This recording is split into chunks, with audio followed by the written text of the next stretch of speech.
Hello, ladies and gentlemen. This is Brendan Burns, and welcome to another episode of the Adventure Days podcast. Today, I have joining me Christa Romano from Christa Bella Travels. How's it going, Christa? It's going great. Thanks for having me. Oh, my pleasure. So we're going to be talking a lot about Christa's experience as a digital nomad, ditching the 9 to 5, traveling the world. And we were going to start right off and jump right in with a crazy story that Christa had for us, right? Yes. So I don't even know this story, so go ahead, take the floor. It's pretty embarrassing, but also it's my best story in life, let alone being a great travel story. So Go ahead. I almost can't believe that I'm like leading with this. It's really ridiculous. Okay, so the story begins with me traveling in India. I had just left a job and a life that I was living in Thailand. And I was about to go home. So being in India was like my ultimate dream. And I had a whole month to be there and I was just super excited. So India is a really overwhelming place. Have you ever been to India? I've been 2 times, once for like kind of like the big trip, sounds like what you did, and then I went back quickly just for a friend's wedding. So for me, having lived in Thailand, even going to India was like the craziest culture shock ever. I don't know what your experience was, but I found it to be a very intense place. So to get to the point, this story ends with me going viral on BuzzFeed. Okay. As long as it doesn't end with you in the hospital, all I was worried about. Yeah, it was like a close call, actually. So Oh, no. anyway, to get to the point. All right, so I'm in India. It's my second day there. It's like my dream to be there, and I get there. Where in India? I originally flew into Delhi.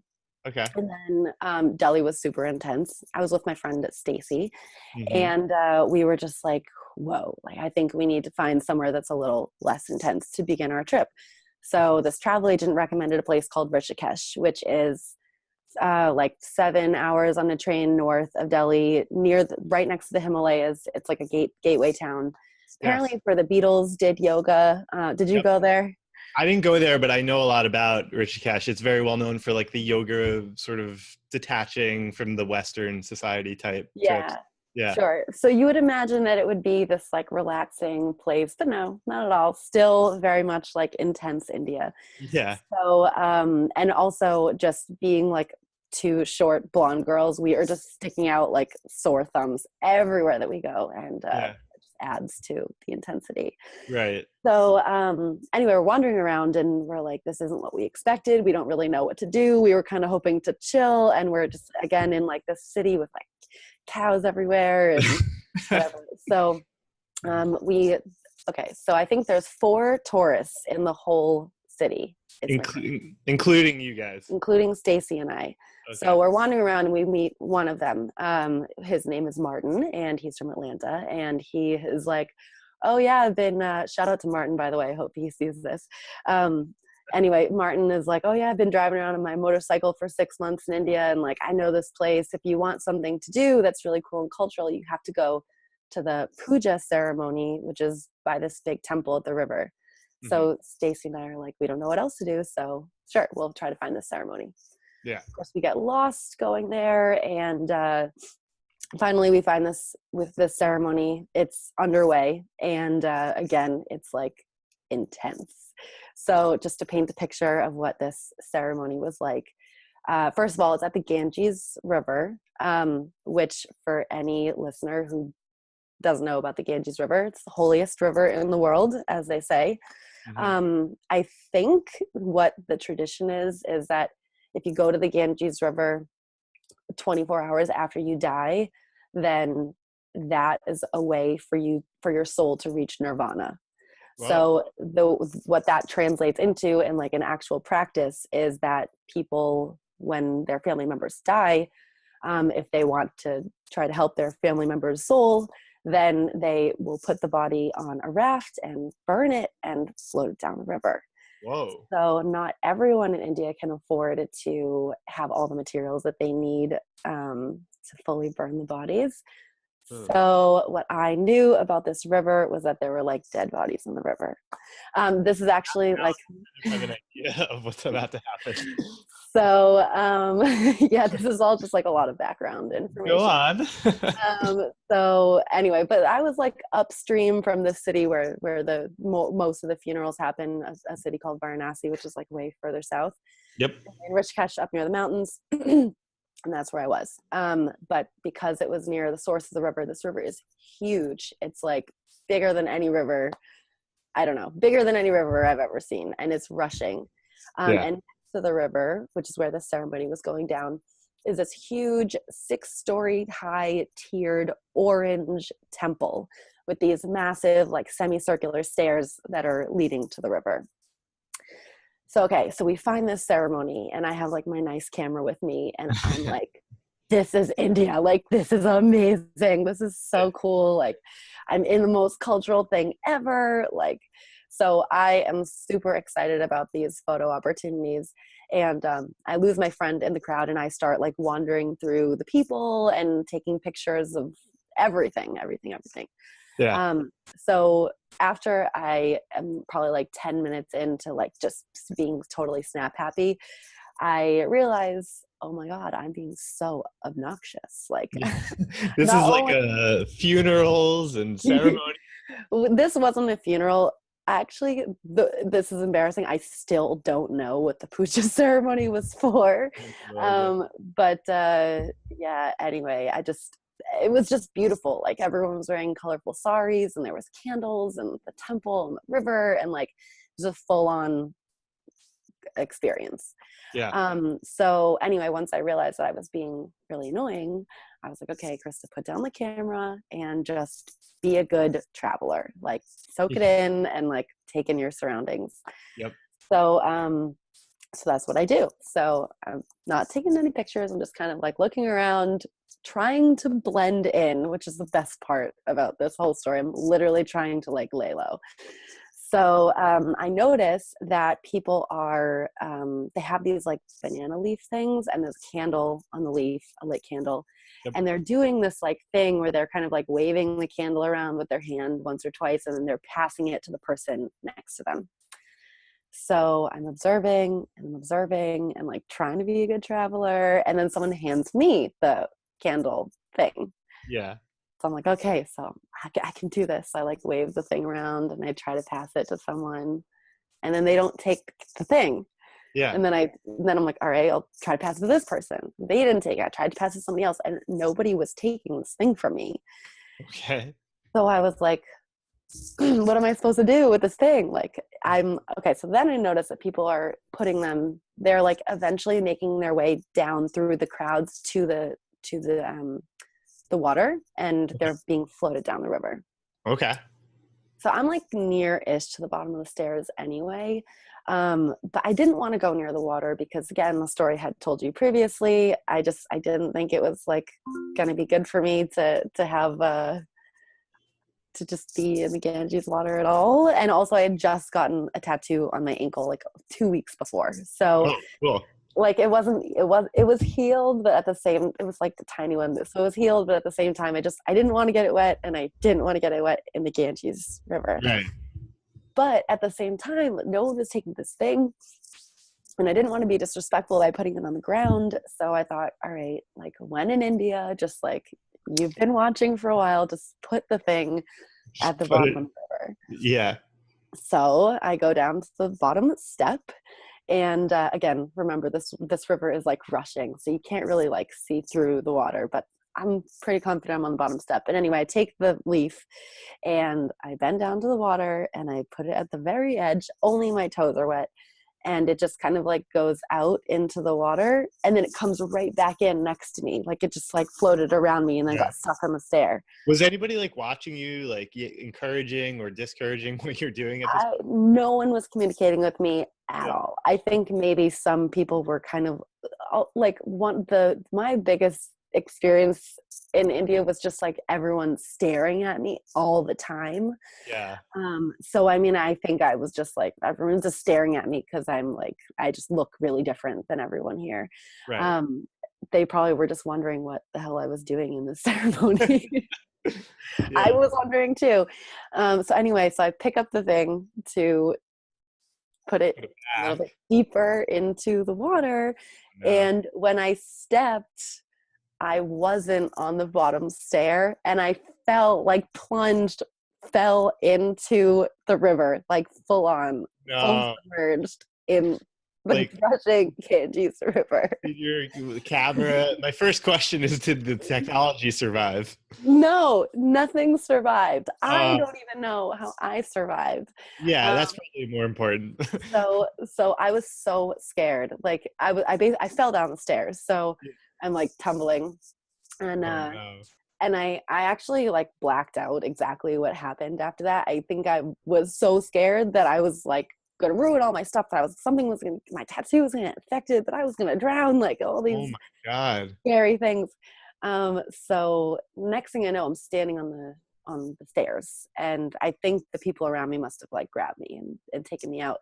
But you don't Um, even remember. You've really like blacked it. You're like, no, like I literally, because I mean, I think I would remember if I crawled out, wow.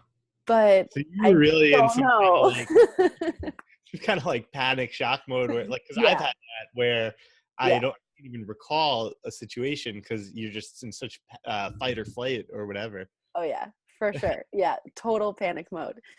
So yeah, next thing I know, I'm like standing on the shore of the river, or the stair, and my friend Stacy finds me and she's like, "Oh my God, what happened to you? Like, why are you soaking wet?" And I was like, "I don't know what to do. Like I fell in the river, and my camera, my phone, my passport, because I had all my important stuff with me, like everything." Oh no. So I'm like shaking, like I don't know what to do. And I'm like, am I going to die? Like I think I might die. And so she's like, I don't know what to do either. Like maybe we should just sit down for a second, regroup, and figure it out. Yeah. I'm like, okay. So because I didn't know if the options were like go to the hospital, go to an electronics store that I knew was up the street and get my phone dried out, or go to take a shower. So I didn't know what to do first. So anyway, so we decide to sit down and regroup. So I'm sitting on the ground next to this temple, and like the ceremony is ending and everyone's walking by me, like looking at like, who is this crazy like white girl that's indulging in the ceremony. Yeah. And so I'm like laughing, also crying, like dumping water out of my bag. Oh And no. so the fourth tourist in the town, this Yeah. like French girl, comes up to me and she's like, "Hey, you're the girl that fell in the river." And I'm like, "Yeah, thanks for noticing. Like I'm Yeah. soaking wet, obviously, like not having time for this like chit chat right now." Yeah. And she's like, "No, I was filming the ceremony and I caught the whole thing on camera. You Oh, fell into the middle of the frame."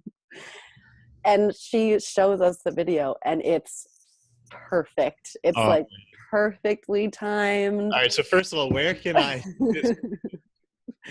You can Google "blonde girl falls into Ganges River." Oh my God. That's my YouTube page. So Wow. fully, Autofill. I just started typing it. Whoa, this is you?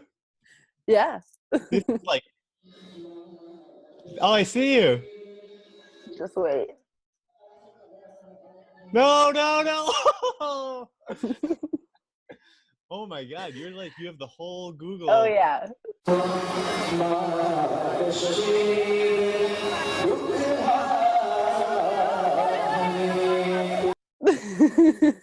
Everybody listening, Google. Well, Mhm. can I promote this or is Oh, this I mean, shameful? literally, like it's on the top of my mind because I went to a party last night, Uh, that of like an old friend, and there was a girl there that I didn't know that was her friend, and was like, and my friend Anna is like, "Oh, this is Krista," and she's like, "Oh, are you the girl that fell in the river?" And I'm like, "Yeah, literally, this happens to me. It was 2.5 years ago, and like every time I meet someone that knows me through someone else, this story comes up." you're gonna be like, in like 7 years, your like granddaughter's gonna come home with like her boyfriend, and she's be like, "Oh my God, your grandma's the lady who fell in the Ganges You're River. the blonde Like, girl that fell into we the learned Ganges about that in social studies River. class." Yeah, so Oh my God. so needless to say, this video was, I mean, like it was perfect. Like like I literally fall into the middle of her frame, right? And it cuts off right at the point where I'm like in it. Right as So you fall. Yeah. I don't even have like a visual record of what happened. So we'll never know Of who. like how you got up and Yeah, stuff. we'll never know who my savior was, but that's okay. So anyway, so she sends this video, Yeah. and it came in like a few days later. So by that point, I thought this story was hilarious, and I was like worried that the video wasn't gonna come in, and I Right. was like, no one's gonna believe this ridiculous story. Like I'm never gonna be able to like tell the story and like have it live on without like having this video component to it. So Mhm. anyway, finally the video comes in, and I'm like, all right, this must be shared with people I know. So I Yes. put it on my Instagram and I linked it to Facebook, and that was all I did. I went to bed, and there's like a 12-hour time difference. I wake up the next day and there were 4,000 views on the video, Oh my God. 200 comments on it. And this is just on my private, like I think my Instagram was like private at the time, Yeah. like on my private accounts. And everyone I know is like coming out of the woodwork being like, this is amazing. Like, why isn't this on YouTube? Yeah. And so I, by popular demand, I put it on YouTube. And then my good friend Margaret was like, I need to put this on Reddit. I'm like, I don't know what Reddit is. Like, go for it. Yeah. She puts it on Reddit. It goes viral on Reddit. It like was on the front page of Reddit. The next day it was on the front page of 9gag. It ended up on Ellen Tube. Oh my. It like went like not like maybe as viral as some other things that have gone viral, but like it went viral. If you start typing in like Ganges River, you're like autofilling, that's pretty viral. Yeah. So, and then it came back to haunt me again. So that happened in July of 2015. Yep. And then about this time 2 years ago, December 2015, BuzzFeed came out with the 22 or 23 most painfully awkward things that happened in 2015. Oh. And I'm on the list. You know, it's crazy because I'm just looking at this. You have 9 subscribers to your YouTube channel, but you have 17,000 views on that video. Talk about like a ratio of. I don't know if I have any other videos on my channel. Yeah, I that might hope be I like. don't actually. Because if I do, I don't remember what they Yeah, were. that's your only video. Yeah, so go ahead, like promote it. That's well. Thank you so much for sharing that. You're welcome. And I hope the rest of India was maybe more peaceful.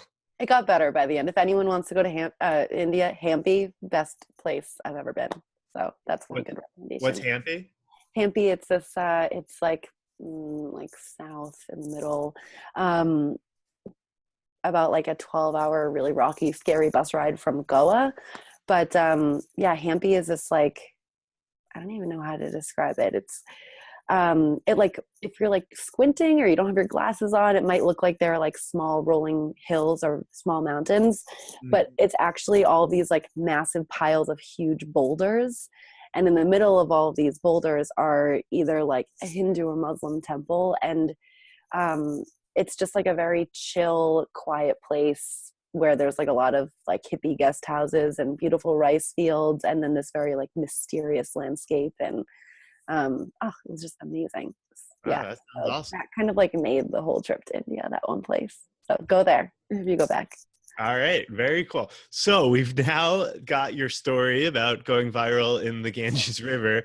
Why don't we take a step back and, who are you, where are you from, and how did you get onto this adventure of becoming, a digital nomad, and you were an expat and all these things? Sure. Okay, so I'll just do a brief summary. So yeah, I'm originally from Boston, which is where I am today.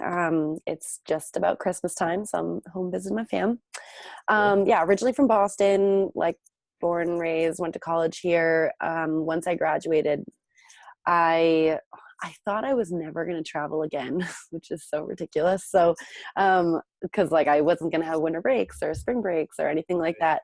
So I Yeah. thought moving to New York City was going to be the next best thing. That like at least if I were in New York, like all the neighborhoods are different, it's so cultural and exciting. And so I moved to New York, lived there for 3 years, loved it. Where in New York were you? I was in West Village and East Village for Oh, most of it. great. Those are like 2 of my favorite areas. Yeah, New York is great. And I still believe that like living in New York kind of allows you to sort of travel every day, if you're looking for it. Yeah. Anyway, so lived in New York for years, and I love that city so much. But at the same time, I found myself in a situation where I really didn't like my job, and I didn't feel like it was going anywhere. What are you doing? I was doing PR, Okay. travel PR, which was always like what I ultimately wanted to do. Hmm. Um, but yeah, I found that job to be kind of depressing because like the travel that I was writing about just wasn't what I wanted to be doing. Like I want to be having adventures in India, and instead I was writing about like restaurant week in Bermuda, and I was like, this is Yeah. not my I just style. got I didn't even like subscribe that someone's sending me like Destinations magazine or something, and it's Yeah. basically just like a brochure for like $20,000 Rolexes and like Hmm. all inclusive Bermuda type stuff, like Yeah. not I the can, travel for. yeah. I still have friends that are doing travel PR, and like I think if it's your style to like do luxury travel and like stay in nice hotels and stuff, which there's nothing wrong with that, obviously. I don't know why I just like prefer to live out of a backpack. But anyway, that's just me.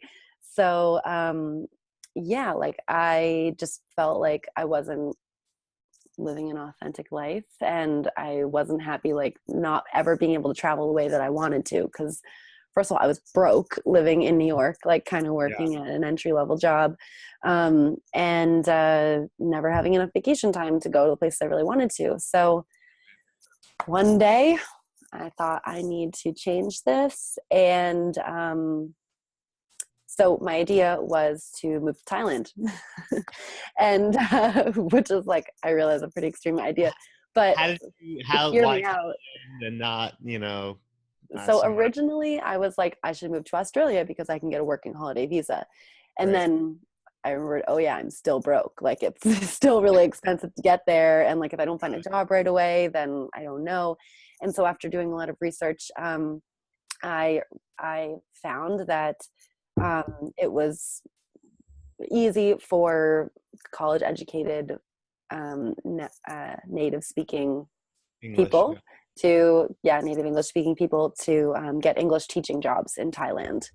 Right. And that like you didn't necessarily have to commit to any time length, and that you could live very well on a low salary, and you didn't need a lot of money to survive if you didn't get a job right away.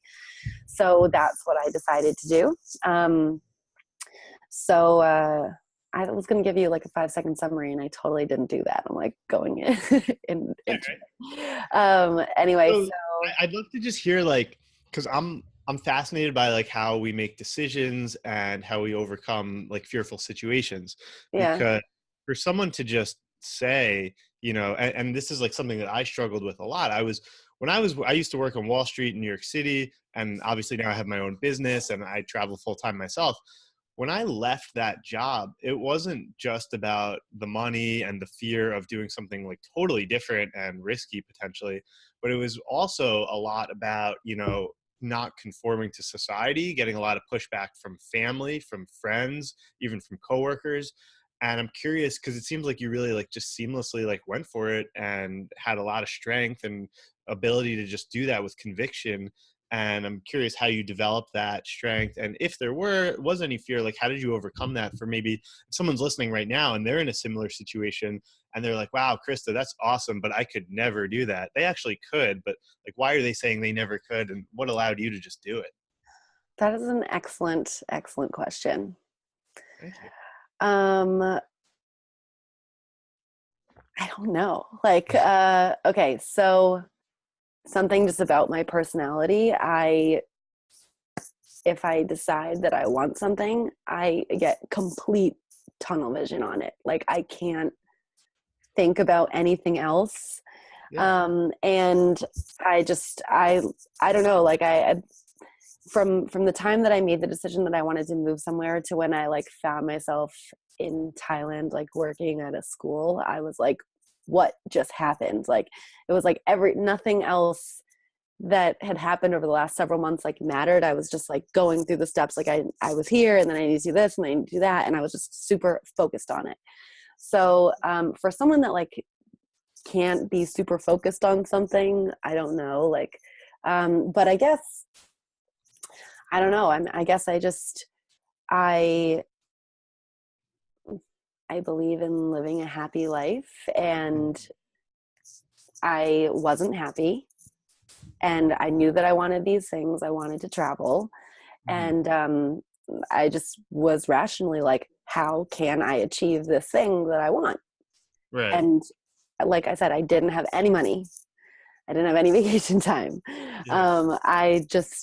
This was my option. So, I mean, maybe like now I would say I've kind of like built my situation up to a position where like, if someone were like, oh, I want to do what you're doing right now, which I'm working full time for a US based company, but they don't care where I am. So I just Yeah. travel all over the world, and I like make good salary, and like everything's great. So if someone were like, I want to do what you're doing right now, I don't, I wouldn't necessarily be able to be like, oh yeah, just like do this. I guess maybe it was a little bit out of desperation that I chose that path. But also just like, I don't know, just committing to the idea of, if you want something, just you have to just get it, because no one is going to No one's gonna give it to you. no one's going to give you the motivation. You have to find that internally. No Yep. one's going to give you a step-by-step guide to doing something, because that doesn't exist. And like, I've looked for it a lot. Mhm. Every person's situation is different. Every financial situation, every family situation, every like visa situation, like there's no one answer to freeing your life. So it just takes a lot of research. And when you find the thing that you think could work, I believe leap and then it will appear. And I don't know, you just have to fucking go for it. I don't know. That's no, I'm just so glad you said that, because like I preach this so much, and for you Yeah. guys who are listening right now, like when I was in college, and this isn't like a motivating story at all, but I really, for whatever reason, I just wanted to work in investment banking. That was like my dream at the time. And I went through undergraduate, like I was at Cornell undergrad, and I interviewed with like literally 30 or 40 banks. And I remember interviewing at Lehman Brothers literally as they were going bankrupt. Like I just told this story the other Yeah. day where I checked my phone and the stock price was at 8, and then they interviewed me and I came out, the stock price was at 4. And then they called me back for the final round interview and the stock price is at 2. And I'm like, guys, I'm good here. Like, I don't think, Oh. they're like, no, no, no, it's fine. We're gonna be fine. And then I'm literally in the final round interview with the guy, and the stock price is at like less than $1, and like both of our phones are out, and we're just like sitting there together watching the company go bankrupt. And it's like, all right, I'm probably not gonna be working here in either of this.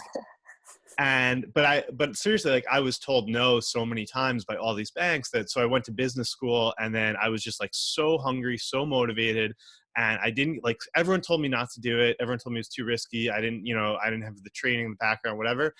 And I just like totally dove all in. Like you said, the tunnel vision, like that really stood out to me as something Mhm. I had then.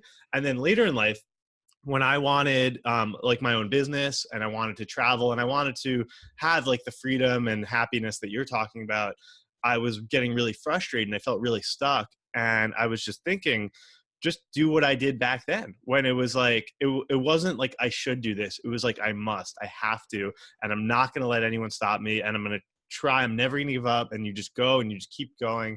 And I just really connect with that, because that's allowed me to get to where I am.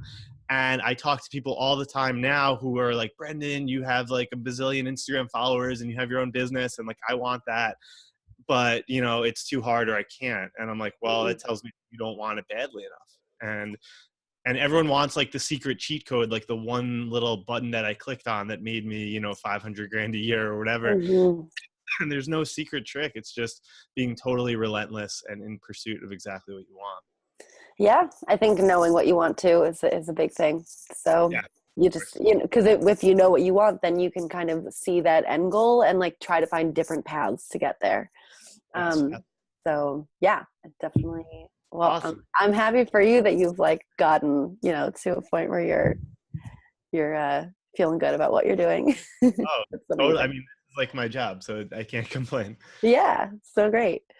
So anyway, I wanted to ask you, so I have a lot of questions. I'd love to hear about the whole Thailand experience. I also know that you said that the way you sort of, because you mentioned like your why and like what made you want to have this bucket list mentality, and you said that there were some things in your past that helped think about how Yeah, you change your perspective. I don't know if you're ready to talk about that. sure. Yeah, no, okay. So I actually think I do think that this is a big component that, which is something that I have that maybe not everybody relates to, but I also think that just like, as I said before, I believe in like living a happy life. I have come really close a couple of times to being in a situation where like maybe I could have lost everything. And you never know when your life is just gonna not be the same or possibly end. Yeah. Yeah, when I was 20, I've always like loved traveling. I remember like my family trip to Mexico and being like, oh, like this is amazing. Like I want to see everything. So Yeah. I've always had this desire to travel. Um, so yeah, when I was a junior in college, I was signed up to go study abroad for a full year. And Where? I was studying in Rome. Oh, so you went to Rome for a full year? Well, I didn't. I was Oh, supposed to. oh, So, sorry. yeah, this is the story. Um, excuse me. So, yeah, so I was supposed to study abroad for the whole year, and I was really excited about it. And I was kind of like doing my last goodbyes to all my friends, last goodbyes, like saying goodbye to my friends and stuff. Yeah. And um, I'm not gonna like tell this whole story because I like to tell stories and they can take forever. But Yeah. the short version of this story is that I sustained a very serious injury like right before I was supposed to study abroad. I was very drunk one night, like having a party as my kind of like last hurrah. Dove into a pool, hit my head, Mm. and I broke my neck. It was Oh, way less dramatic than that sounds at the time. Like it hurt, and I think I just like didn't realize how serious the situation was. But I right. went to the doctor a couple of days later and realized that like I had fractured two of my vertebrae, and that I was going to be in a neck brace for at least 12 weeks, and definitely couldn't go to Rome. And like I was lucky that I wasn't a quadriplegic, basically, or dead. Um, yeah. So yeah, that was like I don't know, a very like sad, difficult, painful time. Very humbling time too. Like We okay. realize we're not, we realize we have a finite time here, Yes, and that you got to very take much. advantage Yeah, of that. absolutely. I mean, so I remember like at first, the fact that I couldn't study abroad was devastating. Like Yeah. this was my dream, and I was so close. Like it was like a week before. Mm. So that was just in my like 20-year-old mind, just like the most heartbreaking, worst situation. It almost didn't even matter that I was like in a neck brace, like that I was like seriously injured. I just like I wanted to study abroad and like I couldn't. Yeah. And then like yeah, just like through the recovery period, which ended up involving like a really intense surgery and like Mm. um yeah, just that throughout that whole time I was like very depressed and feeling sorry for myself and just like Yeah. thinking like I'm such an idiot and like Yep. I hope like I've screwed up this great opportunity and who knows if I'm going to get to do it again and I'm probably not. And then I don't know, like there was just this day where I guess I started to feel better, or maybe it was like I got a good, like the doctor gave me good news that like I was gonna not have a second surgery and that there was an end in sight and that maybe I'll be able to study abroad for the second semester. Hmm. So anyway, I think I just like I had this day where all of a sudden I realized like, wait, I'm so lucky. Like, I can't feel sorry for myself. Like, I dodged death, and I'm gonna live to tell the tale, and like I am gonna be okay, and like everything's gonna be fine. And I'm so grateful just to Yes. be alive and to, be able-bodied, and to be able to continue my life as I always knew it. Virtually my life is like unchanged now, except for the fact that I had this revelation Yeah. this day where I started to feel better, and I swore to myself that um that like, if ever in my life there were another situation, and there's so many ways to go, I realize, like, it's not just an accident, like there's like weird deaths, I mean, like weird Fall illnesses. in the Ganges You can River fall and in the Ganges, you can drown at a religious ceremony when you're trying to blend in. nobody pulls you out. You just I go. know, yeah, that could have been my final moment. So yeah, so I was just like something's gonna get me one day, and Yeah. I swore to never regret not taking advantage of an opportunity. So what I did was I spent like a full day writing all of the things that I wanted to take an opportunity of. Like, if I ever had a chance, I wrote a bucket list, and Oh, I just like spent all day in bed, like daydreaming, like writing it up in a Google Doc, like what would I love to do in my life. And it's like, I think I put 100 things on it that day. Like, it's everything from like having a tire swing at my first house, if I ever have a house, to like going to India and seeing the Taj Mahal, or like stuff like that. Um, so this bucket list, I would say, is like the big and glowing silver lining around that really difficult experience, because this yeah. bucket list has completely guided my life for the last 10 years. I've crossed a lot of amazing things off. One of them was like ride an elephant in Thailand, which now I wish I wasn't on there because it's actually a really unethical thing to do. But at the time I was like, I want to ride an Give elephant in you that, Thailand. but that's like a Yeah. big thing. Yeah. Yeah. But you're Um, skinnier, so hopefully you didn't hurt them as much as I would if I went on one. yeah, I don't know. I was with a friend. They just like tack you on there. It's kind of sad. Yeah. But yeah, so anyway, there were just like all of these things that were on there that like, I wonder, I don't know, maybe when the time came when I was like, oh, where am I going to live? And I saw on my bucket list that like go to Thailand was one of the things Mm, that helped me make wow. that decision. Wow. Likewise, like India, when I had 1 month between leaving Asia and moving back home, I was like, where can I go? And I was like, this is my opportunity to go to India. Like, when else am I going to have this much free time to go do it? So yeah, I would say my, like, the near death experience and my bucket list are like two big whys about um, why I live this life. That's amazing. I think everyone listening, and I want to do this too, like right after, you've inspired me to just start like a blank Google Doc and just Definitely do it. do like 1 to 100 and just fill in like all these things and just let that guide, because it sounds like you wrote that. And then now when you're ever in a position where you're like, should I do it? Should I, like, what's my next move? You just pull it out and you're like, Oh yeah. yeah, or do this. If it's And on the list, yeah, that's the answer. If it's on the list, I have to do it. yeah, Personal like law. that's, So yeah, it's been great. It's really that's helped. awesome. Yeah, I totally feel the same way. Like I love, one of my favorite things to do is watch like really old Steve Jobs YouTube videos where he's like 30 and has like really long hair, and he's just like pontificating about how he's been able, because everyone thinks he was like this super genius, but he was just like way more of just like a risk taker and like an outside the box, like I don't believe in rules type guy. And I really feel like his psychology was more important than the knowledge that was in his brain. And so I love, like, because he talks about that, and he talks a lot about death, especially when he was diagnosed with pancreatic cancer, because he was diagnosed, I think, in like 2003, and he didn't beat it obviously, but he long out survived a typical pancreatic cancer Mhm. diagnosis.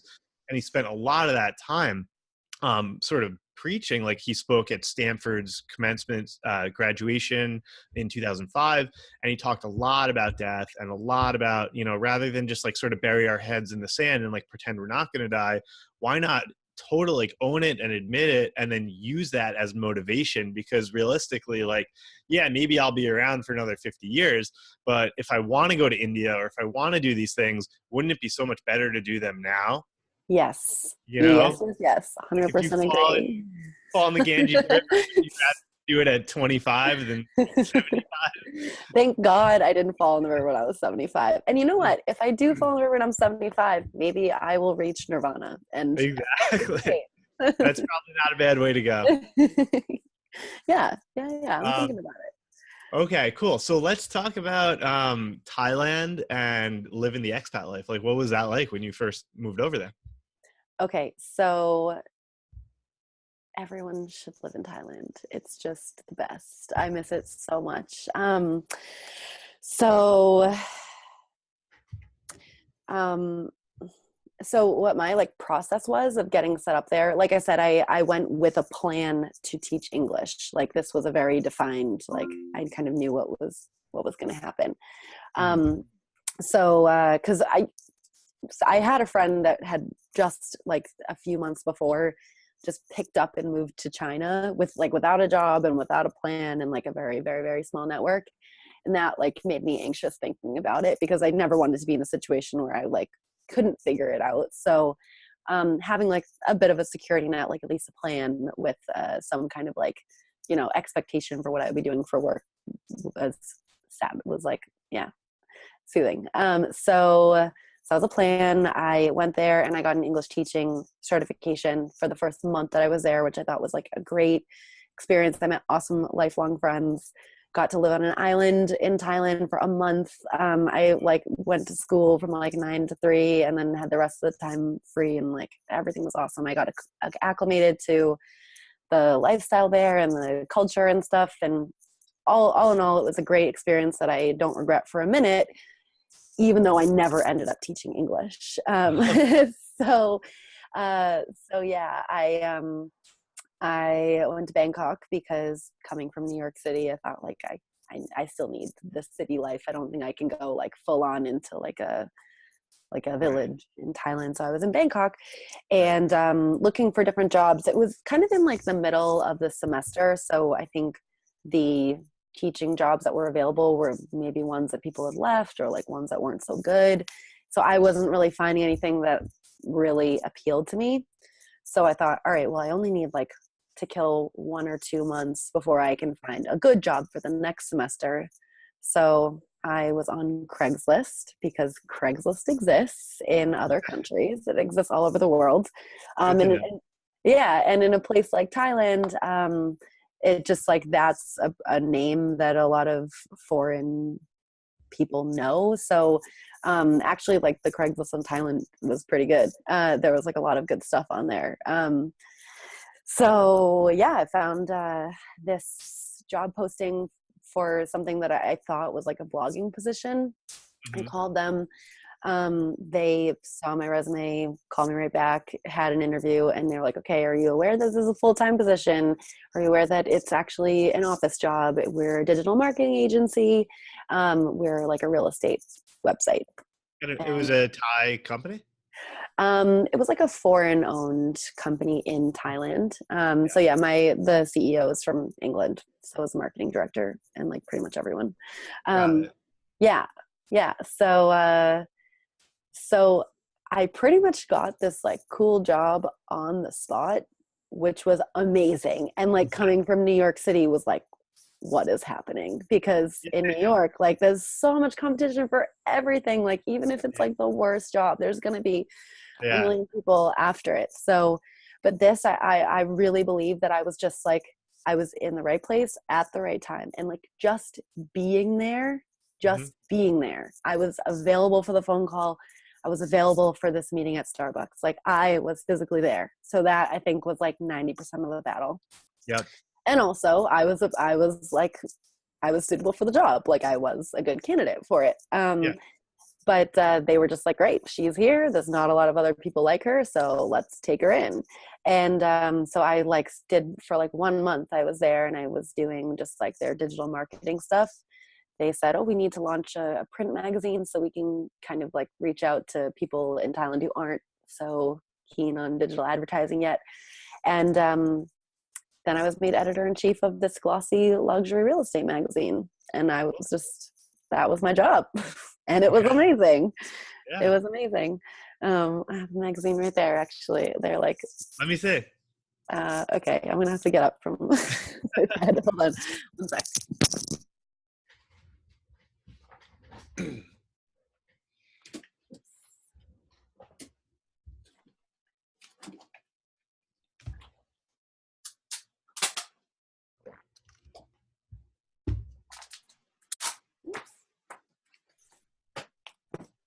All right. On the fly. I didn't have another good place to work from today. I'll just do this call. All right. Thailand Property Magazine. Oh, so what is that? Like for people who want to buy? Check it out. Whoa! Editor-in-chief. What up? In your 20s? Just editor-in-chief? 25. I was 25, 26. Or no, how old was I? Yeah, I was in my 20s. I got to pick the paper quality. I got to decide like how many articles we were going to have, what the style was going to be, like talk about the branding, how many pages, work with the designer, figure out the distribution. I wrote everything in the freaking, I wrote every word in this thing. Decided where the ads were going to go. Like it was a lot of work actually, and it was really stressful. But it ended up being successful. And what was so cool was just that like I got to do that. Like I didn't have experience editing a magazine, but I was there. And that is the message. I was there. Yeah. So yeah, anyway, like living in Thailand, living in Bangkok. What's like expat life there? Like how did you make friends? What did you do on weekends? Like making friends was so easy. It was awesome. And I am still so close with all my friends that I met in Thailand. Like we actually meet up in a different country about twice a year for the last 2 years. Like I'm going to Belfast, Ireland in a week from today because some of them are going to be there. And like, why wouldn't I go see them? Like they're my favorite people in the world. So, awesome. So I guess like it's really easy to spot an expat, first of all, in Bangkok. Like they're not Thai and they're wearing not backpacker clothes. So you're like, ding, you are probably an expat. And like, I know what you mean too, though, because like, it's just, I don't know if it's like more socially acceptable or if it's just easier. Like if I'm in New York City on the subway, like everyone's the same and everyone's kind of like doing this with their shoulders. But like when you're traveling, you can be like, oh, like where are you from? And it's just like so easy to start talking to them because you already have a huge thing in common that like nobody else has. Yeah. So, and also like to just kind of bring this back to the beginning of this particular conversation, like what are the qualities and traits that it takes to make a decision like that and to physically get yourself into a like situation like that. So what I found and what I loved most and what I missed most about living in Thailand was that all the people that I met were so like-minded in the best way. Like, not that everybody was the same. Everybody came from all over the world. There weren't that many Americans there, which was funny. Like most of my friends were from different places around Europe. But like some from the Philippines or like, I don't know, Australia, wherever. So it was really cool being in like a super international community that was also very tight knit. And again, because like there were always like special parties for expats or like expat hosted parties that like the whole community, like everyone that was like in their 20s and working would go. So I would see the same faces a lot, which was really cool. Something that I never got in New York, which I would say is like maybe my one biggest like thing against New York is that it's really hard to find a community where you're constantly seeing the same people, especially when you work from home. So I like loved just that community aspect. Everyone was just really cool and like awesome and just down to do whatever. So like Yeah. my group of friends there, it would be like Thursday and he'd be like, okay, where are we all going for drinks? And then it'd be like, what are we doing this weekend? And then we'd be like, should we go to Koh Samet or do we want to go to Railay Beach or should we go to Chiang Mai? And like, we would just like flights were like $30. So we would just like go travel and all the like, oh my gosh, can you like hear how much I miss it? I really loved I my can't even hear you because I'm now like in my body.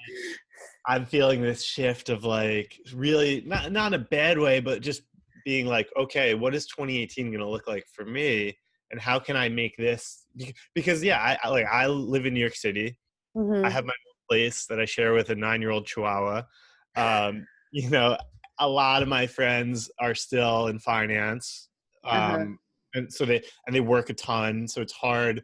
And I want to build up a community and a network of more people who are entrepreneurial, who are more traveling and more open-minded like this, because it's just so much fun. I mean, to Yeah. say, are we going to go to like Koh Phi Phi, or are we going to go to Chiang Mai, or are we going to go to Cambodia this weekend? Yeah. Like, Yeah. what Exactly. what a life. That's amazing.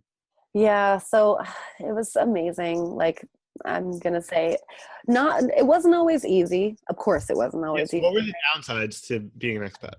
I would say like number one downside was a time difference away from, like, there were a couple of deaths in my family and like there was a fire at my house, like all this like dramatic stuff happened when I was away, and there were some times where I was just like heartbroken about how homesick I was. Like I just wanted to be around my family and I couldn't be there. It was a 24-hour flight and a $1,200 flight or more, that like if you were going to book Yeah. it last minute. Yeah. And even if I wanted to call someone, I basically had like a 2-hour window at night and a 1-hour window in the morning when people weren't at work and when they were awake. So that was really hard. I mean, I love my family, I think, and I'm really close to my family. They're super supportive of my lifestyle, which is amazing. I don't think I'd be able to live it if they weren't really supportive of it. But like for someone that maybe isn't super close to their family, I could see it being easier for them to be that far away.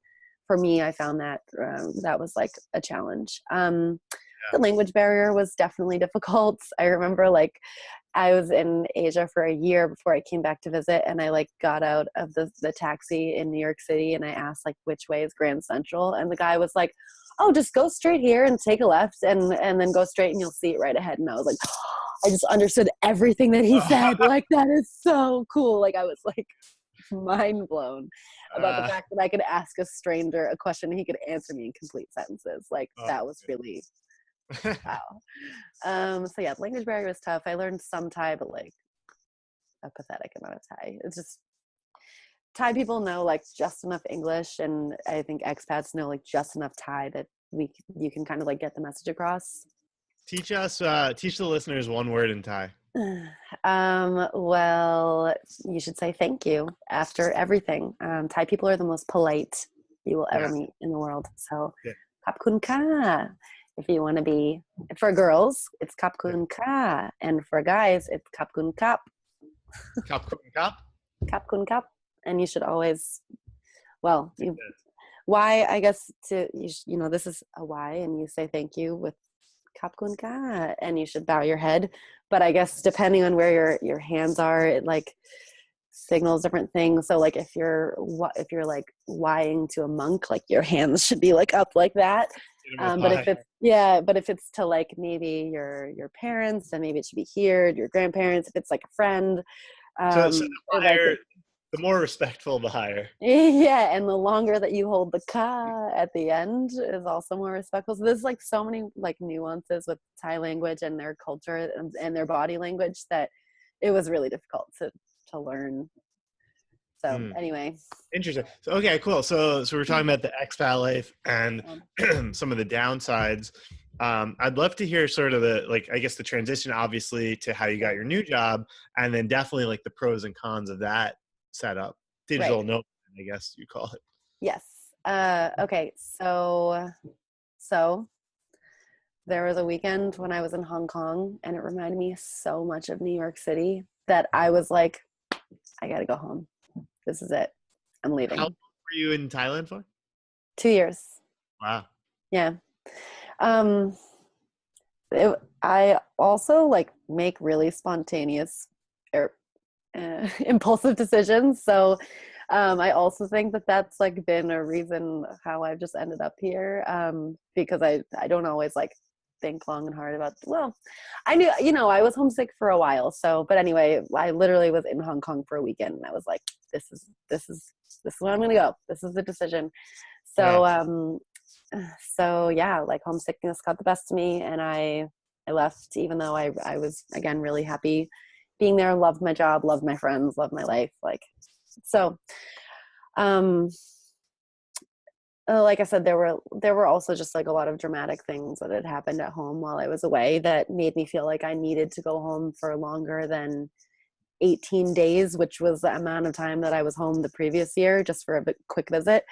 Yeah. Um, so I was like, I need to move home, but I'm not necessarily ready to commit to moving back home. So I Right. thought I'll go back and I will just be around for like the fall. It was like September when I got back, and I thought, okay, by like the next year I'll be somewhere, like I'll be doing something. But I don't want to make any decisions right now because I don't want to like necessarily decide to move back to New York and then be there for a month and then be like, what am I doing here? So, Right. so yeah, I kind of went back to just like chill and lay low. I had saved a little bit of money, so I was like okay living at home for free and whatever, Yeah. connecting with my family and stuff. But didn't last forever. So the money anyway. So I came to a point where I was like, I need to find a job. I need to figure out what I'm going to do. Yeah. So I made a lot of amazing connections when I was in Asia. Like I said, it's like really easy to make friends. You like see someone and you're like, we're friends. Yeah. So anyway, through my network, I had a job opportunity in Malta. Um, and I was gonna move there. Also, I was thinking about moving back to New York, but like, anyway, uh, I had like months before I was gonna actually move. So I was just looking once again on Craigslist Just for, that's just your for go-to for like for a random life. little job to Yeah. hold it over. Yeah. Yeah, and so I applied to again like a writing position. That Hmm. wasn't what I thought it was gonna be, but I got a call back of an and yeah, the guy who interviewed me was like, yeah, so we're actually a startup and we're in stealth mode right now, so we can't really advertise in many places, but this is the opportunity. It's like right now it's a writing gig, but it could turn into something else if you like it and if it's a good fit. So I already had the opportunity lined up, so I was like, yeah, I'm gonna make some money in the meantime. So I was pretty much like contract writing for this startup, and then What does the startup do? we're building an app. It's I'm not going to say the name because I'm not sure. No, Like, only whatever you're yeah, allowed. it's okay. Well, I guess anybody could find it. But anyway, basically, we're building an app. It's a productivity tool. It's like a bookmarking tool where you can save links and files in the same place. Does all these Cool. other stuff too, Yeah. but yeah. So I was hired as the first marketing employee and ended up not pursuing the job in Malta because this job was going to let me work from home. And at the time, Like before you started? sorry, what did you say? That was like set up before you started that they were cool with you working remotely? Yeah, okay. So actually, the order of events, what exactly happened was I was like contract working as a writer. And then I had the job lined up, and this company knew that I was going to move to Malta like in a few months. Oh, okay. And they were like, well, we're ready to hire you as a first marketing employee if you're interested. And at first I was like, no, I don't want to do that. Like, I don't want to work from home because that sounds boring. Like, I'm a really social person and I'm used to working in an office. And like, I like having coworkers and I loved the expat life.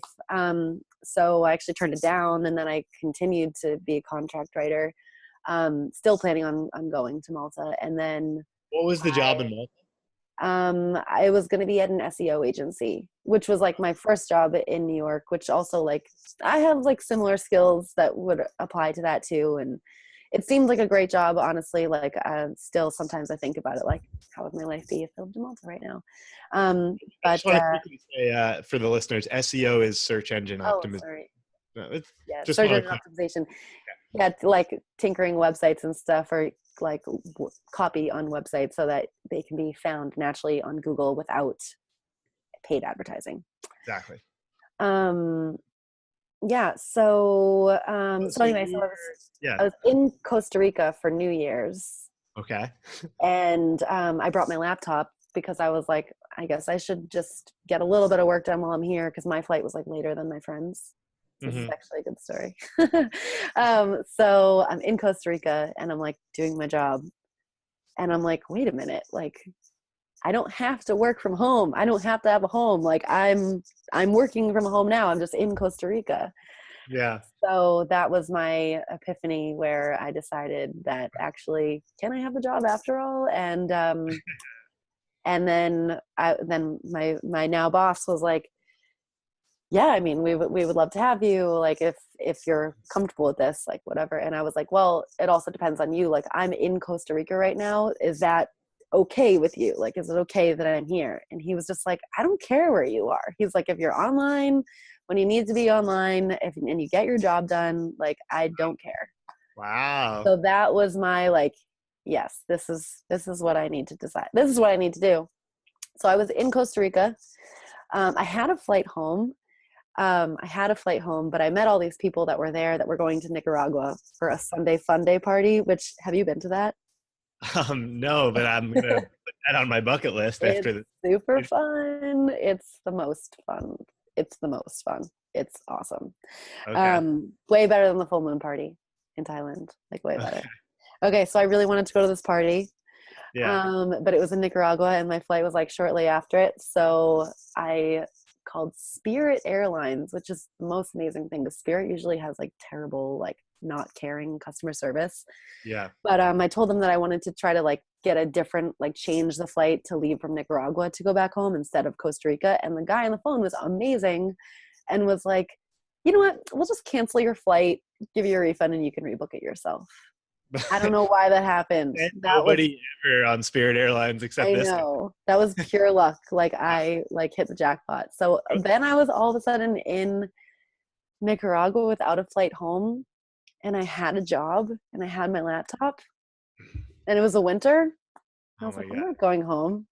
So Yes. that was how my digital nomad life began. And I ended up not going home for another 6 months. I just like kept traveling around South America Oh, and like figuring out as I went. And I like was working from hostels for a long time. Um, and it was okay. Like I got a co-working space. I learned that the faster that I moved, the more stressed out I was. So I learned that I should try like be in one place for a month at a time. right. Because then I could also meet people in an easier way and like pay less money and just that. Yeah. Anyway, I just a lot. There was a huge learning curve those first 6 months. But it was such an adventure and I got a lot of work done and I got Yeah. paid. So that's awesome. So how did you because I had a very similar realization in a much less glamorous location. Um, I was contacted by a beautiful contemporary art museum that actually converted their space into a hotel located in Cincinnati, Ohio. Oh, And yeah, and I was like, one of my bucket list things is to hit all 50 states in the US. So I had not been to Ohio, and this guy was offering me, a free stay at their place in exchange for an Instagram post. So I like looked up, and I had already quit my day job, so I was like doing my own business, but mostly working from home here in New York City. And I was like, yeah, why not? So I booked the flight. It was really cheap. I think it was actually Spirit, because it was like a very random short flight. And I get there and like obviously, I mean, Cincinnati is so different from New York City. And I was very fascinated by it because I don't always need to go to like the coolest place. Like I can just go to a random place and it's sort of like a sociological case study and I sort of observe, and that fascinates me. But I also, like you, I had my laptop. So I check into this hotel. They give me like the biggest suite because they want me to put on Instagram, like all the Yeah. cool. And I put all my stuff in the bedroom, and then I have this huge suite with like this like round sort of almost like a swing. I'm not explaining this well, but it had a big desk and like a workspace. And I just like plopped my computer down. I Googled like, top 10 things to do in Cincinnati. I visited the ballpark where the Reds play, the football stadium, the river, the Ohio River, the food market. And I did that like in the morning. And then I came back to the suite and I just started working on my laptop like without even like realizing it. And I do a couple hours of work and it was like really productive. And then I'm like Googling like best dinner, and I go to this place called Mr. Sushi, which is amazing. Shout out to Mr. Sushi in Cincinnati, Ohio. I went every night that I was there for dinner. Nice. uh, but I was just like, wait a minute. It was like a Wednesday to Sunday trip, and I rented a car and I actually drove through Kentucky and over the Indiana border into West Virginia. I flew home from West Virginia, visited like 4 states in 4 days, and got like just as much work done, if not more, on this trip. And I put my apartment here in New York on Airbnb. So someone was like staying in here, and like I got back and it was totally clean, and I made like crazy amount of money because like a New York City apartment. Yeah. And I was just like, so I basically got paid to work and visit 4 states and like just ball out and like, Why not? Why yeah. wouldn't you keep doing that? Yeah. So now it's like when people ask me like, because I'm going to like Santiago, Chile in February, and Cool. I'm going to all these places next year. And people are like, well, what are you gonna do there? And I was like, well, I'm just gonna work and meet people and just travel. But the question I wanted to ask you was, how do you, because the expat lifestyle, I get how you can really build a community and a friend group and everything. If Mm-hmm. you're in a place for a shorter amount of time, do you have any advice on like how to make it more social? Um, okay. Yeah. Good question. So not everyone's down for this. I'm a big advocate for staying in hostels, and like they are not like that creepy movie that like everyone like, it's only Americans that are scared of hostels. And I Yeah. swear to God, it's because of this stupid horror movie that I've never seen, but like, I don't know why I would go out of my way to see that. But yeah, I mean, it's basically a built-in community. It can be like a little difficult to get work done, I guess, when there's so many other travelers around. Because people be like, oh, like, do you want to get a beer? And I'm like, it's 3 o'clock on a Wednesday. Like I have work to do, so I can't. Because I actually do work 9 to 5. So yeah, which actually I actually kind of appreciate, like kind of makes me focus and like get my stuff done. Yeah. But anyway, but I can like leave and go to a coffee shop all day or something. And then when I come back at 5, then all of a sudden I'm on vacation and there's other travelers around that I can like hang out with. Yeah. So that's cool. But then, I mean, I guess I don't really stay in hostels that much anymore now that it's like 2 years later and I'm still doing this. Because, well, I was very happy to discover that there are a lot of co-living, like co-work, I guess a co-living, co-traveling communities that are out there. The company that kind of pioneered this industry is called Remote Year. For anyone listening, that's probably like the one that most people have heard of. Yeah. You like sign up for a full year and you travel to a different place every month and you're with all other people who also work from their laptops. For me, Right. that was like a bit of like too much of a commitment because I'm just too impulsive of a person. Like if I want to go somewhere tomorrow, I'm going to go. And like, I don't want to be committed to a full year kind of thing. Yep. So anyway, I joined a company called the Wi-Fi Tribe, which lets you, shout out to Wi-Fi Tribe. You guys are great. Like you can join for a month at a time. There are also lots of other companies out there that are doing similar things. And there are more popping up like literally every month. There's Yeah. another one. Mm-hmm. Which is so amazing to see that this lifestyle is catching on, and more companies that are out there that help people like foster connections and stuff. the more people that are going to do it, and the less weird it's going to become, because it's weird for some people still. Yeah.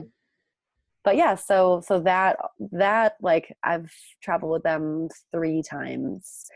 And each time I met like 20 amazing people who all have the same lifestyle as I do. So and also like I met a ton of people in Thailand. I'm almost at a point now where like even if I wanted to travel alone, I kind of can't, because I like know so many people that are doing the same thing. And Instagram has been such an awesome networking tool for me, that like people can Well, see where I am. that's how And we met.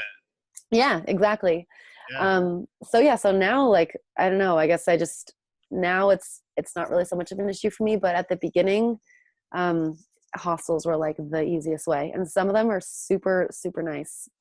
Yeah, no, I really appreciate what you said about that, because I I never really used to like ball out and stay at 5-star hotels until my Instagram went viral, and then now I They get a pay lot for of, you to be there. yeah, they're free, so it's Yeah, like, why not? Yeah, and, sure, I would and then too.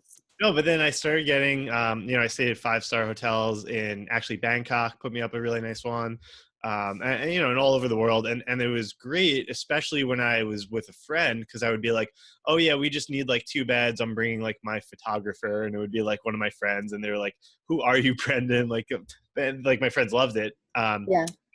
But then I did 1 or 2 where I was by myself, and I was like, it's cool that it's free, but I'm like really lonely. Mm.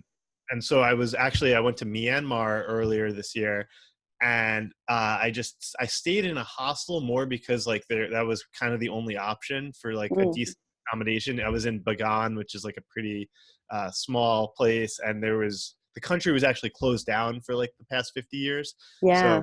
yeah, so they don't have a lot of hotels and stuff. So I just booked this hostel that was like actually written up to be like nicer than the hotels in the town. And I got a single so I could like, not have a 20 bunk bed room. Because that's a thing which a lot of people don't realize either, is that you can get private rooms in hostels. Yes, I got a private room and it was really nice. But like I had my laptop and I would just come down and like hang out in the lounge. And also like most hostels organize like tours and bar Hmm. crawls. So I just like signed up for the 3 different things I had that week. And by the end of the week, like everyone knew everyone. Everyone was really nice. I had a million new friends. Um, Hmm. only one American, because like how many Americans like go to Myanmar? Uh, No, and they it was don't. kind of, yeah, it was like kind of sad, but eye-opening to contrast the me and then this guy was really cool. He was like 25 and he was a American pilot. Like he flew for like Delta, I think. Cool. And but we were both, it was so funny because we were both there just for a couple of days, and like you had these Belgians and like Brazilians who were like on holiday for like 40 days, and just like I know. the slow travel and the Yeah. versus the American mindset. Hmm. um but that was like one of my coolest travel experiences, because I'd rather have okay accommodations and amazing friends and people than like the fanciest like champagne bottles and whatever. Like what happened when I went to Vienna, Austria, when Hmm. I put me up in like €1,000 per night room, and I did like the spa and I did all the cool stuff, but after one day I was like really bored and I was like, I need human interaction. Yeah. I'm so happy that you just said that too. This is like a message that I love to spread, and I just feel like it doesn't really resonate with people because they just feel like, well, if I have enough money to stay in a nicer place, why wouldn't I? But that's not the point. Like the Yeah. point is you're going to make friends, and if you're traveling with somebody, fine, stay in a hotel. Like I don't Yeah. usually, sometimes I stay in a hostel when I'm with a friend, but like usually we'll get an Airbnb. Side note, another thing too is that like you can get Airbnbs that have other people living in there. And one of my friends, who also lives the same lifestyle as I do, we actually work together. She doesn't like to stay in hostels, but she does stay in Airbnbs where there are other guests in the other rooms. And for her, it's like kind of a smaller scale of that social atmosphere. Yep. And usually I the hosts are like cool. So I love that. I really read the reviews to just get not the nicest accommodations, but the best hosts. Like, yes. like when I went to Colombia, Cartagena in South America, I found this review, and like they were just like raving about this woman and her young husband, and like they were just this amazing Venezuelan couple that actually were refugees that came to Colombia, Wow. and they were so cool. The guy ran a bar. He was like a mixologist, and she was an artist and a fashion designer. And like when I first showed up, she's like, let's go have coffee, and she like bought me breakfast, and she like took the map out, and we sat for an hour, and she told me about the culture, and I was just like, this is literally priceless. Like this is, Yeah. you can go on the National Geographic tour and like have them bring in locals that they're paying all this money, Yeah. and it's like the same thing for free. Hmm. And And yeah, better. I almost like Airbnb better sometimes with the host there, so you can talk to them. Yeah, that's true. Definitely. Yeah. Yeah, I mean, I think like I'm a little bit older now, so hostels are like less and less appealing, but yeah, I I'm mean, old. still. Also though, like I noticed that there's just different styles of hostels. Like now I like look for fancy ones, and there are fancy ones out there, and they might be like $5 more, but it kind of weeds out like the younger people. Yes. So yeah. Yeah, I recently was at this amazing hostel in the Azores, and like which are islands off of Portugal. Portugal. Yeah. It was literally like the best place I've ever stayed. I was in a private room, and the breakfast was at this like big communal table in the morning where they made us these delicious like vegan pancakes with like shaved coconut on top, and like there was chocolate hummus, and like it was amazing. And you just like chatted with everybody in the morning in this beautiful garden. And yeah, I don't know. Anyway, there are different ranges. I would You're recommend. just you're just like jogging my mind now. So when I was in, I went to Portugal was like my first trip after I quit my day job, Nice. I love and Portugal. yeah, it was like February of this year. So it was, and I flew into Porto first, and I stayed with this guy who just like had a 2 bedroom, or no, he had like a 4 bedroom, I think. He had a big apartment, and I don't remember what he did, but he was just like, at that point it was like winter in Portugal. I didn't like research the time well. It was freezing. Um, Oh, really? but it was fine. It was like that. The only reason I say that is because that's why I was the only one. It was like him and the master, and then I had one of the other 3 rooms. Hmm. And I must have gotten there on a weekend or something. And he's like, "Oh, do you want to get brunch?" And he took me out to this like amazing Portuguese restaurant. And he's like, "Oh, like my friend's gonna come. Like just warning you, my friend is like a psycho, and he's like flamboyant, and he might be really rude." And I was Love like, "No worries." it. And the friend showed up wearing these like 6-inch like red heels, and he was like dressing up something. I don't know what was happening, but we had this like amazing brunch, and we were drinking, and then we just like, he's like, "Do you like desserts?" And I was like, "Yes." And they took me on like a bakery walking tour of Porto, and we just like for 2 hours like told jokes and like went to the favorite bakeries, and I was just like, this So is insane. fun. That sounds Yeah. like an amazing morning and experience. Really cool. Yeah, slightly bizarre, but mostly really fun. The more And bizarre, the better, though. Like that's when you get the good stories. exactly. Yeah. His friend was hilarious. But the point is, yeah, like when you do that and you sort of put yourself in the situation that's maybe not as comfortable, like, oh, because I stayed one time like in this like Hilton in Vienna, and I like felt like before I got into the nice hotel where I got put up, and I was Mhm. just like, I just literally felt like I was still in the United States. And that's what, yeah, I'm a huge fan of the hostel and the Airbnb for sure. Yeah. Yeah, yeah, definitely. Cool. Glad we're on the same page about this. Yes. Um, I lost the question I list. know. Where were we? We were talking about, why were we talking about? Oh, how do I meet people? How do I make connections with other digital nomads when I'm traveling? Yeah, Yes. I mean, honestly, like it was kind of hard at the beginning, but I think it's just going to get easier and easier every year that goes by because there's going to be more and more people. Yeah. But for anyone who like hasn't done it before, I would definitely recommend looking into these co-living groups. Basically, it's like it's a big house that there are other people that work remotely, and everyone respects the fact that you're working remotely because they're working remotely too. So during the daytime, people are like going about their business, getting their work done, and then at night or on weekends, you just have like built-in friends that are on your schedule. Yeah. So yeah, I would definitely recommend that. Or like, yeah, staying in Airbnb or joining a co-working space.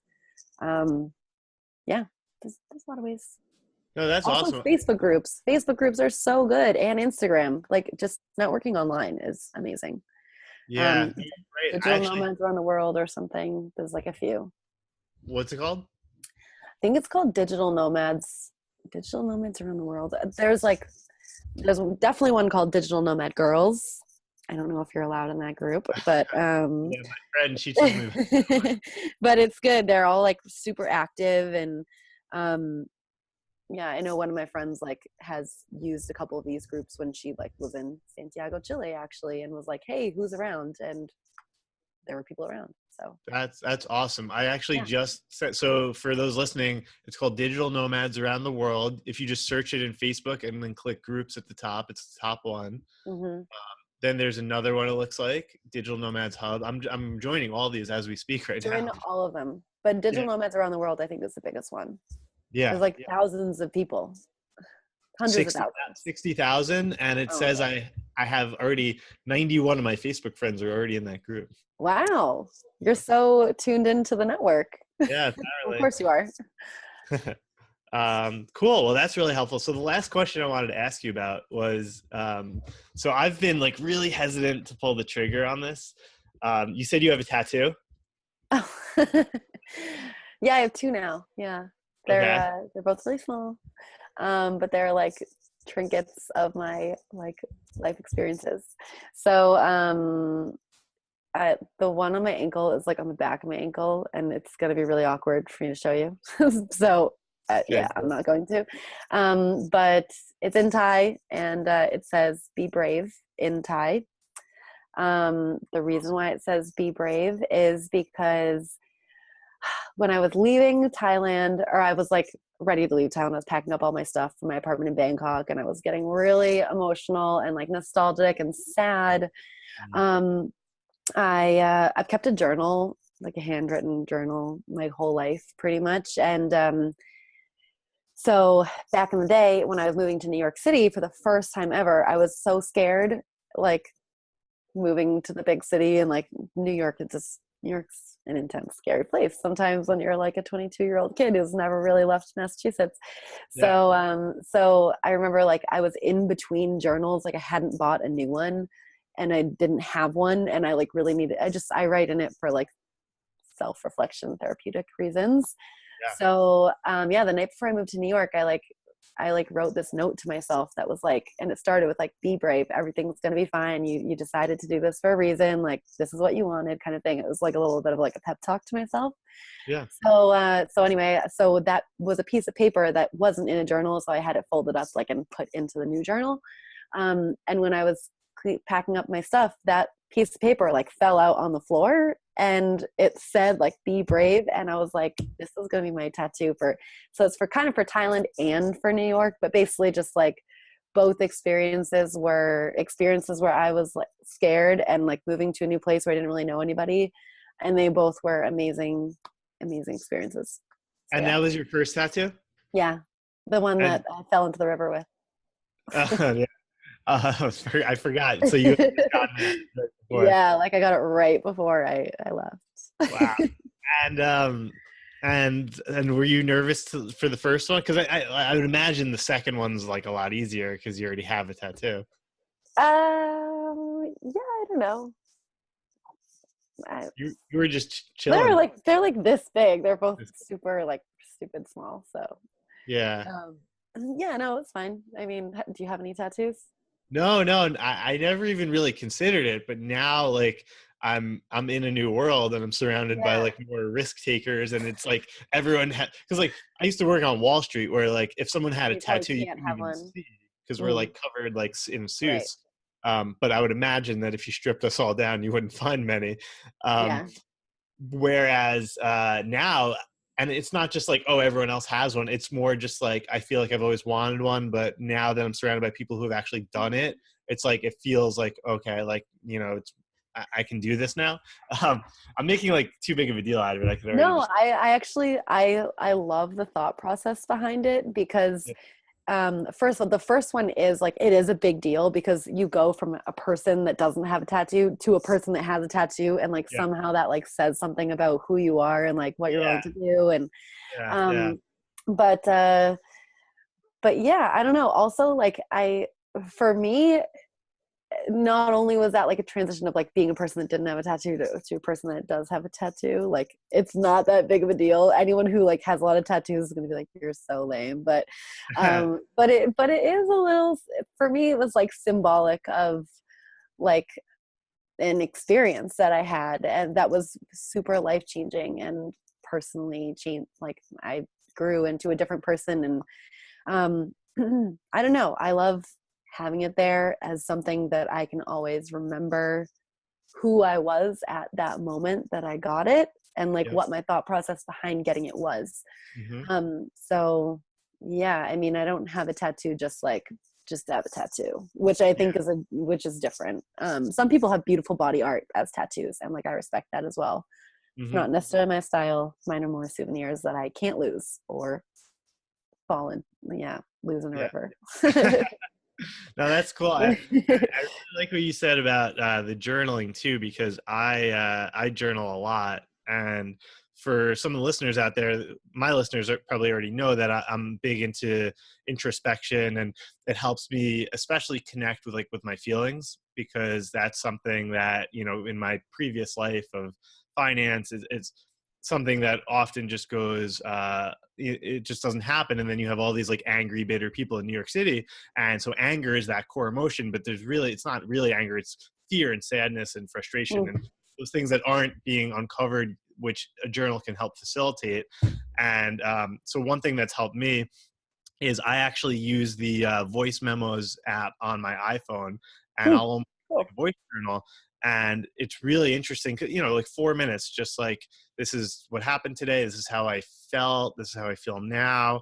Um, and the value is not only expressing your emotions and getting it out for someone who might not be able to sit down and have the patience to write it out on the full journal, but the value is really to be able to reference back to that, and to read, to hear the words, but also to hear your tone. And it's Mm. really cool, because I can now, I've been doing this about a year.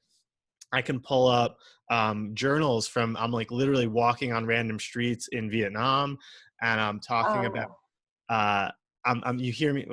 I like Oh, regret so much not having this idea earlier. This is oh, amazing. well, Sorry. well, Keep yeah. I going. mean, you can start it now, and I it's will. just one thing that it's really helped me with is I've had a lot of anxiety around starting my own business, and I've really overcome a lot of perfectionism and a lot of fear, uh, and a lot of different feelings.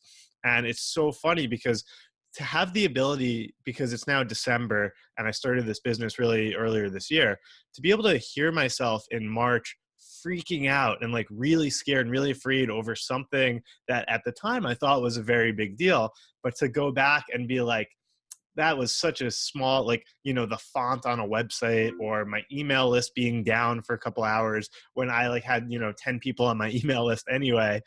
And what it does is it helps me, because right now I'm actually, just this past day, I've been really anxious because I run Facebook advertisements, and Facebook has been changing their policies, and my ads are now down for a few days. And that's like how I really make a lot of money. I'm really monetized because I sell, right now I have an online Instagram course that teaches people how to grow their Instagram account. Mm-hmm. And I've been like freaking out, and it's just, what I do is I remind myself, Brendan, it's, you're afraid, and then you do, like, one thing that Tim Ferriss taught me, he wrote the 4 Hour Work Week. Yeah. uh, he says, do this exercise called what's the worst that could happen. And you could even do this like when you're thinking about a big move or a big life decision. You literally take a piece of paper, and he's actually turned this into something even better, which is called fear setting, where he's got three, you make like you got three columns, and the first is like, what's the worst that could happen? The second is prevent, and then the third column is how to rehabilitate. So in the first column, so like, let's take an example of your, maybe someone who's listening is maybe really wants to go move to Thailand and do what you did, but they're really afraid. The first column, you can do what's the worst that could happen. You can be like, I get there and I don't get a job, and nobody likes me. I have no friends. But you make the list, and obviously what's going to happen, the spoiler alert, is it's going to be way less bad than whatever you think. Yeah. we think that if we take this crazy risk or we do this insane thing, that like we're gonna like everyone's gonna make fun of us and then we're gonna like die. Like if what's really gonna happen in the worst case scenario is like, it's not as fun, it doesn't go as planned, You're something like, lonely for a few days and you're sad yeah, like, and you want to yeah, call your mom and you're embarrassed to call your mom yeah, to admit failure. yeah, you're a failure at life because like this small thing didn't work out. But then the next column is really cool. It's called prevent. And so you can say, what are all the things that I could do now to prevent that from happening? I could join the Facebook groups. I could like be more social. I could start looking for jobs before I even get there, and then you start to realize not only is it not as scary as you thought, the worst case scenario is not going to be as bad, but you have a million things that you could do to, maximize the probability that it goes really well.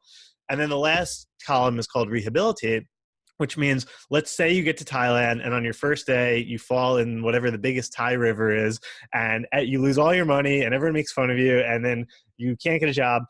Okay, how do you rehabilitate that? You can come back home. You can get probably the same, if not better job than you had before. And so you realize even if everything does go wrong and you couldn't prevent it, you're still, you can bounce back really easily. And there's really no reason not to take that risk. Yep. I love that. I kind of feel like that's something that I sort of like have that thought process already, or like that's like a tool that I've used, but not necessarily known that it was like a definitive thing. You just gave me so many cool ideas for how I'm going to continue living my life and like recording my travels. Good. Sorry, just real quick question. When you do the voice memos, do you get like a transcripted version of it? I could. So I don't like, so there are two different things you can do. One is you can actually do like an audio recording, which is just like the audio file of it. The other thing that I suppose you could do, because I dictate a lot of like my emails, for example, for work, it's just like a productivity hack. Yeah. And you can actually just talk and then the text shows up. So I suppose you could do that for a journal as well. And then you have the written. Yeah. The other thought, and I don't know, like, your privacy concerns, I don't know what you write about in your journal, but I've had a lot of people transcribe things for me there's a website I like called Fiverr, Fiverr.com. That's a good idea. And like, for example, because so I have the Instagram course, which teaches people digital marketing and how to create Instagram and monetize it. But the new course that I just finished shooting that it's going to launch in the new year is called Mastering Life. And it's like a personal development course all about, happiness, emotions, meaning, meditation, the mind, creating your life vision and clarifying your purpose. And I have a section on meditation and I actually lead a couple of guided meditations in there. And to get some ideas, I pulled some really great meditations that I love. And I had people on Fiverr transcribe the audio into text for me.